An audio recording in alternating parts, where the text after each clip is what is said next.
গাইবান্ধা সুন্দরগঞ্জ উপজেলার দহবান্ধ গ্রামের কৃষক পরিবারের সন্তান আলম মিয়া পৈতৃক সূত্রে প্রাপ্ত ৬-৭ বিঘা জমি নিয়ে অভাব অনটনের সংসারের হাল ধরে কৃষির পরিচালনার কাজ শুরু করেন। পিতা মারা যাওয়ার পরে আমার খুব আর্থিক দুর্বলতা আসি, যা সবার চাপ পড়ে গেল ভাই বোনের। পরে অনেক কষ্টে আর কি চিন্তা ভাবনা করলাম যে কী করা যায়। পরে একটা পটল দিয়ে আমি শুরু করি। পটলে মোটামুটি ইনকাম আসতো প্রায় বছরে লাখখানিকের মতো। তখন একটু দিয়ে আমি আরও চিন্তা করলাম যে কি করা যায়, আরও কিছু করে সফলতা করলে হয়তো অনেক ভালো হতে পারে। পরে সিম ধরলাম, সাথে বেগুন ধরলাম, লাউ ধরলাম। এগুলো ধরার পরে আমার মোটামুটি এখন সংসারে আয় সুন্দর হচ্ছে আর কি। কৃষির উপর বারবার প্রাকৃতিক দুর্যোগ সহ একাধিকবার লোকসান খেতে হয়। অবশেষে লোকসানের কবল থেকে পরিত্রাণ পেতেই ধান চাষ বাদ দিয়েই তিনি নিজ জমিতেই সবজি চাষ শুরু করেন।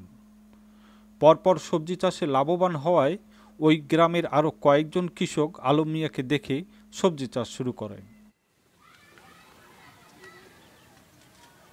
গতবার লাউ থেকে আয় হয়েছে আমাদের 1,25,000 টাকা। বৃষ্টিতে ক্ষয়ক্ষতি হওয়ার কারণে আসবেন না, তাও লাখখানিক আশা করা যায়। উপজেলা কৃষি সম্প্রসারণ বিভাগের পরামর্শ ছাড়াই নিজ জ্ঞান বুদ্ধি দিয়েই জমিতে লাউ ও সবজি চাষ শুরু করে। ওই গ্রামের একজন মডেল কৃষক হলেও উপসহকারী কর্মকর্তার সঙ্গে চেনাজানা নেই তার। আজ পর্যন্ত আমি ওটা যেটা সত্য কথা, সরকারি যে কোনো আমাদের উপর ভূমিকা বা সরকারি অফিস থেকে বা কোনো এগ্রিকালচার অফিস থেকে আমাদের কোনো দেখাশোনা হয়নি, আমি ওগুলো জানি। আমি কারো নেইনি, সহযোগিতা নেইনি।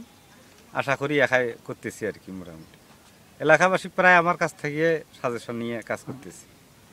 কার কী সমস্যা হলে আমাকে আসি জিজ্ঞেস করে, আমি বলি দিই। সবজি চাষ করে দিন এখন ভালোই চলছে তার। 2 ছেলে মেয়ের লেখাপড়ার খরচ মিটিয়ে সংসার পরিচালনা সহ প্রতি বছর তার আয় হয় 1.5 থেকে 2 লাখ টাকা।